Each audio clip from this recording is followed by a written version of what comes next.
Imagine waking up one day to a world that hums with an intensity you cannot fully grasp. The chatter, the laughter, the ceaseless activity. It all feels like it's vibrating at a frequency slightly above your own. You move through rooms filled with people, yet you are invisibly tethered to a quieter current, an undercurrent that few notice, but that dictates the rhythm of your existence. Everyone else seems to speak in a language that celebrates action and noise, but your mind wanders in spaces between words, in the pauses where the soul actually breathes. You feel deeply, sometimes too deeply, and notice patterns that others dismiss. You sense connections before they are spoken aloud, and yet, paradoxically, this gift often feels like a curse. Why is it that those who see so much are so rarely seen? Why does intuition, this profound radar of human subtlety, often leave its bearer feeling isolated? You are not merely quiet. You are a collector of the invisible, the overlooked, the whispered truths of life. And yet society, structured for the extroverted, the loud, the observable, treats your inner navigation as something to be corrected, calibrated, or even ignored.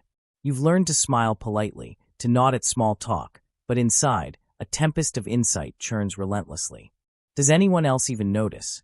Or are you destined to witness the world in a way that remains fundamentally unseen? Carl Jung, the psychologist who mapped the intricate dance between consciousness and the unconscious, spoke of the introverted intuitive type as one who lives in a world both profoundly rich and profoundly lonely. You may recognize this in yourself, an unending stream of insights, flashes of understanding that pierce the veil of ordinary perception, yet, with every revelation, a sense of alienation grows. Why is it that seeing the deeper currents of human nature often alienates you from those swimming in the shallow? The paradox is almost cruel. The very trait that allows you to grasp the hidden order of existence also distances you from the easy camaraderie of the masses. Perhaps you have tried to explain it before, the intricate dance of your thoughts, the silent leaps of your intuition, but find that words fall flat. People nod politely, as if understanding, yet their eyes reveal nothing. The gift that illuminates your inner world casts shadows on your social reality. You begin to question yourself. Are you overthinking? Are you too sensitive? Or is the world simply not attuned to the wavelength you inhabit? Every step feels like a negotiation between an inner depth that demands acknowledgement and an outer world that refuses to slow down enough to notice. And here lies the unsettling question. If perception is the truest measure of reality, and yet the world refuses to meet you where you are you truly living, or merely surviving in a performance designed for someone else's eyes? You may find solace in solitude, in books, in music, in the fleeting conversations where another soul seems to briefly resonate with your own, but these moments are scarce. They feel like islands in a vast, uncharted ocean. The paradox is exquisite. You are constantly swimming, yet never fully arriving, constantly understanding, yet never fully understood. How does one reconcile the internal richness of insight with the external demand for conformity? What is the cost of carrying a consciousness that perceives patterns, motives, and truths that are invisible to the majority? Is it possible that your quiet, intuitive perception is not a flaw, but a form of knowledge the world cannot yet comprehend? And if that is the case, how do you navigate a society that celebrates the visible, the immediate, the loud? Can one survive, or even thrive, when the compass you follow points in a direction that everyone else ignores? As your mind circles these questions, an uncomfortable realization begins to take shape. Perhaps the struggle is not external, not in the bustling crowds or in the noise of social expectation, but internal. The battle lies in reconciling the vast, intuitive depths of your consciousness with a world that demands surface-level participation. The tension, the invisible weight, is always there, pressing in silently, yet powerfully, shaping your emotions, your choices, your very identity. And yet, it is this tension, this paradox, that sets the stage for something extraordinary. A journey into understanding the hidden struggles that define not only who you are, but how the world perceives and misunderstands you. The question now lingers. What is the hidden force that isolates the intuitive introvert, that molds this tension into both suffering and insight? Why does the very nature of perception, the gift of intuition, seem to carry a shadow of silent struggle? And how deep does this struggle reach? Into your mind, your soul, your essence, before it manifests in the patterns of your life. Beneath the surface of your quiet life, beneath the moments of solitude and reflection, lies a force both subtle and insidious, a force that shapes your thoughts, your feelings, your very identity without your conscious consent. This is the hidden problem of the intuitive introvert, the tension between innate perception and external expectation. It is not merely that the world misunderstands you. It is that the very structure of your mind, designed for depth and insight, is constantly pressured to conform to a reality built for the shallow, the immediate, the visible. Carl Jung called it the shadow, the part of the self that harbors what society deems unacceptable or unproductive, yet contains your most authentic and powerful truths. For the intuitive introvert, the shadow is not just a repository of repressed desires or fears, but a living, dynamic tension between who you are inwardly and who the world expects you to be outwardly. Every act of small talk, every performative smile, every forced social interaction becomes a negotiation with this shadow, a compromise between your interior truth and exterior survival. The consequence is not only fatigue or discomfort, it is a subtle erosion of selfhood. Friedrich Nietzsche described a similar phenomenon, though in a different frame. He who fights with monsters should be careful lest he thereby become a monster. And if you gaze long enough into an abyss, the abyss will gaze back into you. The abyss here is not simply despair. It is the ceaseless reflection of a consciousness that sees what others cannot, and must exist in a world that does not recognize its value. Every day, the intuitive introvert confronts this abyss. The realization that perception alone is not enough, that understanding without validation is a lonely burden. And yet, turning away from the abyss is impossible, for it is woven into the very fabric of your being. The roots of this struggle are psychological as much as they are social. Human beings are wired for predictability and repetition. Cognitive neuroscience shows that the brain prefers patterns that reinforce group cohesion and minimize uncertainty. The intuitive introvert, however, does not fit neatly into these patterns. Your mind constantly seeks connections beyond the obvious, anticipates outcomes that others cannot, and perceives motives that remain invisible to those around you. This heightened perception is a neurological divergence, a gift that simultaneously isolates you. The very strength of your cognition, the ability to navigate abstract, subtle realms, becomes a liability in a society that rewards the tangible and immediate. Philosophically, this is an echo of existential tension. Jean-Paul Sartre wrote of the look of the other, the gaze that defines and confines us. For intuitive introverts, the gaze of society is both omnipresent and misaligned. You are measured by metrics that cannot capture the depth of your insight: social activity, vocal assertiveness, outward productivity. Your value, as perceived externally, rarely matches your internal reality. You sense truths that others do not, yet those truths are invisible to the majority. This mismatch cultivates an inner dissonance, a quiet form of alienation that is rarely acknowledged, often misunderstood, and deeply internalized. Aldous Huxley described humanity's tendency to fear what is unknown, what does not conform. To be different, to see differently, is often to be marginalized, not overtly but subtly. The intuitive introvert faces this every day. A subtle dismissal of ideas, a gentle impatience toward your contemplative nature, a world that rewards speed over depth. It is in these micro-moments, ignored insights, overlooked suggestions, unheard observations, that the psychological weight accumulates. Over time, it solidifies into a pattern. The intuitive learns to moderate their expression, to mask their insights, to conform in order to survive. And yet there is another layer, one that is even more intimate. Viktor Frankl, reflecting on the human search for meaning, emphasized that suffering is not meaningless if we understand it. For the intuitive introvert, suffering arises not from lack of insight, but from the dissonance between insight and expression.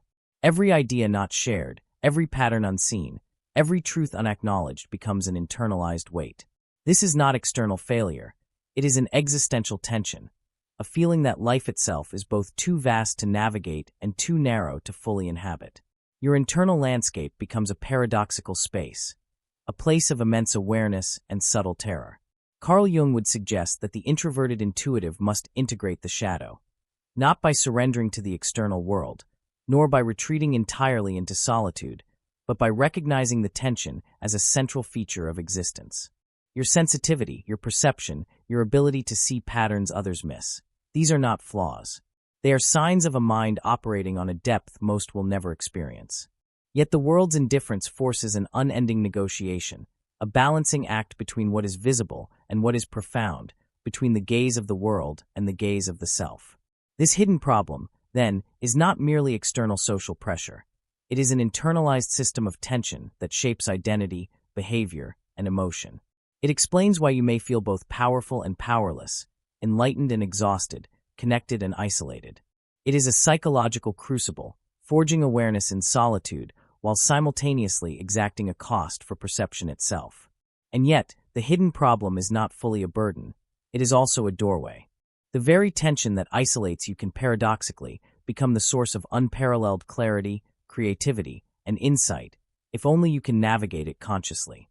But before you can access this clarity, before the gift of intuition becomes a guiding force rather than a source of silent suffering, you must first understand how this hidden problem extends beyond the individual.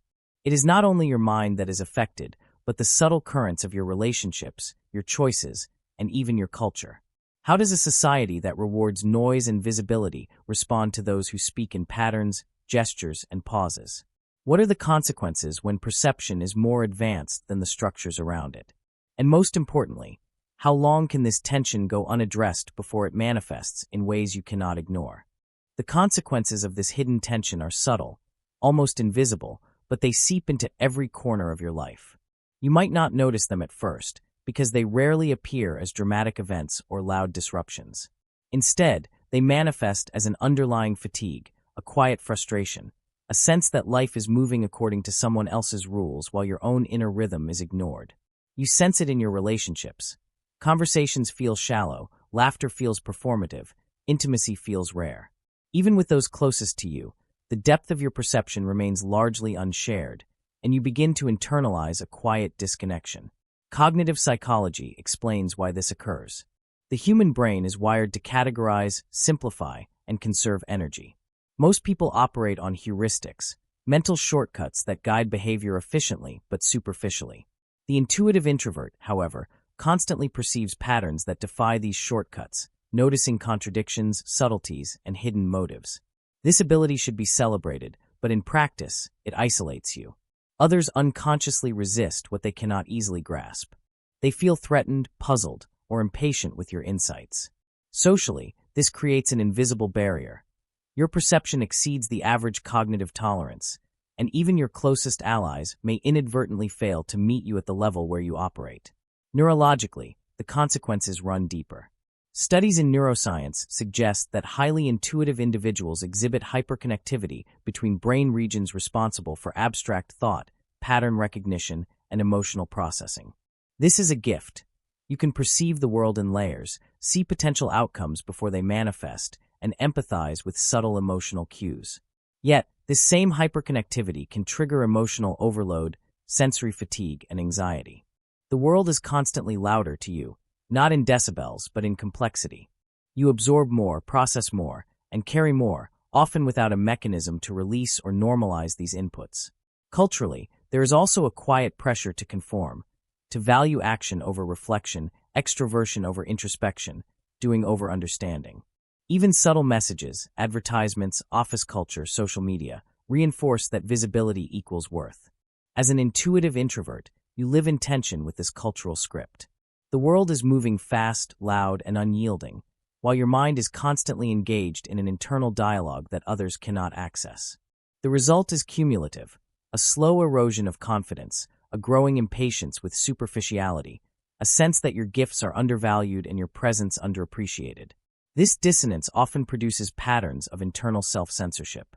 You learn to filter your thoughts, to moderate your reactions, to suppress flashes of insight lest they disrupt the collective comfort of those around you. Over time, this becomes a form of learned invisibility.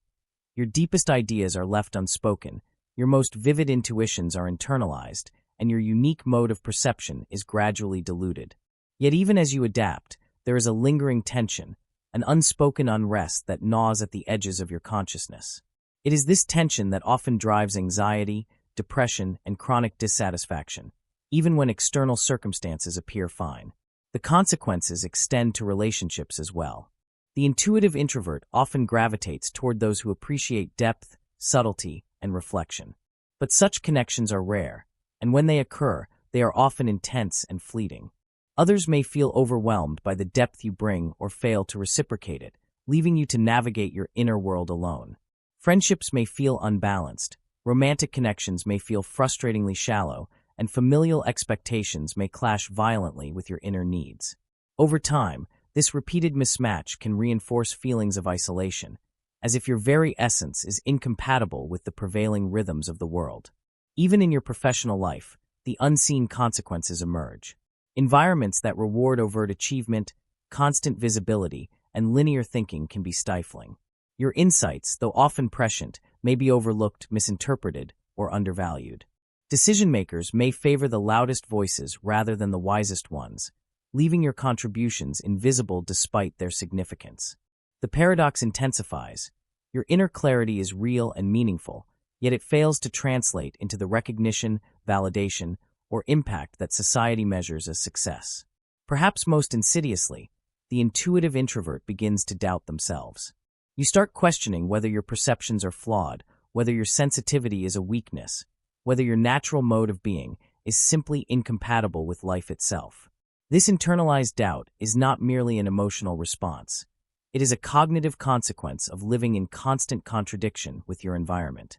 Your mind, designed for insight, begins to question the validity of its own processes under the relentless pressure of misunderstanding. Yet all of these consequences, emotional, social, cultural, neurological, are not signs of failure. They are signs of living at the edge of perception, of existing in a world not built for the depth you inhabit. They illuminate the distance between what is visible and what is true, between what is performed and what is perceived, between society's map and your own internal compass. Recognizing this is crucial. The unseen consequences are not your fault, but they are your reality. Ignoring them risks exhaustion, despair, and a slow erosion of your potential. Facing them, however, opens a doorway. There is a hidden opportunity within this challenge. By understanding the structural, psychological, and cultural forces at play, you can begin to navigate them consciously rather than unconsciously. Awareness of these unseen currents allows you to make deliberate choices about how you engage, where you invest your energy, and how you preserve your internal integrity. The tension, once recognized, can be transformed from a silent oppressor into a guide, pointing you toward the spaces, people, and practices that honor your depth rather than suppress it. But first, you must confront the reality. Your world, and the world's response to your perception, is not neutral. It shapes your choices, emotions, and identity in ways that are both subtle and profound. Until you acknowledge the unseen consequences, the patterns of isolation, self-doubt, and fatigue will continue to exert their quiet control. The path forward requires a radical shift, not in abandoning the world, but in reclaiming your place within it, guided by insight, intuition, and conscious choice. There comes a moment when quiet observation is no longer enough. The weight of being unseen, misunderstood, and internally censored demands action, not outward conformity, but inward rebellion. Imagine deciding, right now, that your depth will no longer be silenced, that your insights, your intuitive leaps, your ability to perceive the invisible currents of life, are not liabilities but your most radical tools. This is the rebellion of the intuitive introvert, a reclamation of self, a refusal to shrink in a world built for the loud. Breaking free begins with a shift in perspective. You must stop measuring your value by the world's standards of visibility, extroversion, or speed. Your inner landscape, the thoughts, intuitions, and patterns that others overlook, is your domain, your sanctuary, and your power. Carl Jung suggested that individuation, the process of becoming fully oneself, requires engaging with your shadow, embracing the parts of you that society deems irrelevant or excessive. Here, the rebellion is psychological. You honor your perception rather than suppress it. You allow your depth to exist without apology. Counterintuitively, rebellion does not always require isolation. While solitude nurtures clarity, connecting with those who can resonate with your depth amplifies your power. Seek spaces where reflection is valued, where insight is appreciated, where silence carries meaning. History is full of introverted visionaries who changed the world quietly, subtly, but profoundly. Thinkers, writers, and artists who refused to dilute their perspective for the comfort of the crowd. Your rebellion is in aligning with environments, communities, and practices that honor your natural rhythm rather than fight it. The next step is deliberate expression. Speak, write, create, but on your own terms. Let intuition guide the timing, the medium, the manner. You do not need to force social dominance or attention. Your depth will speak in ways that resonate with the right audience. Viktor Frankl reminded us that meaning often arises from responsibility. To ourselves, to our work, to life itself. Your rebellion is the assertion that your insights, no matter how unrecognized at first, matter. They are not fleeting thoughts. They are truths the world cannot yet perceive. Finally, reclaim your energy. Boundaries are not just protective, they are essential. Learn to navigate social spaces selectively, conserving your cognitive and emotional resources for what aligns with your vision. Understand that fatigue is not weakness. It is feedback from a mind attuned to subtleties the world ignores. Transform this feedback into strategy, designing your life around the channels where your perception is an asset, not a burden. This rebellion is not loud. It is quiet, deliberate, and profoundly radical. It is a reclamation of your identity, a refusal to be small in a world that undervalues subtlety. It is a declaration that your depth matters, that your perception is valid, and that your internal truth is a force the world cannot erase. By embracing this rebellion, you step into a space where isolation becomes empowerment, misunderstanding becomes clarity, and your hidden gifts finally find the freedom to flourish. And then it comes, the quiet, staggering revelation. All the tension, all the isolation, all the fatigue of being unseen and misunderstood suddenly aligns into clarity. Your depth is not a liability. It is the fulcrum on which your life pivots. The gift of perception, the intuitive radar that once felt like a curse, is the very tool through which meaning is created, connections are made, and truth is recognized. You realize that the world's indifference does not diminish your insight, it merely tests the courage to honor it. The ultimate truth is simple yet seismic. Authenticity is the only compass that matters. No performance, no conformity, no external approval can replace the clarity born from aligning your inner perception with your actions. To live in accordance with your intuition is to reclaim sovereignty over your own experience. You understand now that every moment of isolation, every unshared insight, every internal struggle was shaping you for this. A consciousness capable of navigating life not by the loudest signals, but by the deepest truths. And in this realization, liberation unfolds. Solitude is no longer loneliness, it is sanctuary. Depth is no longer burden, it is power. The paradox that once imprisoned you, the distance between perception and recognition, becomes the lens through which all of life is illuminated. You see the invisible patterns, feel the unspoken truths, and act from a space of inner authority. Your journey as an intuitive introvert is not a story of limitation, but a story of radical empowerment, a quiet rebellion that transforms tension into insight, isolation into clarity, and struggle into profound, conscious freedom.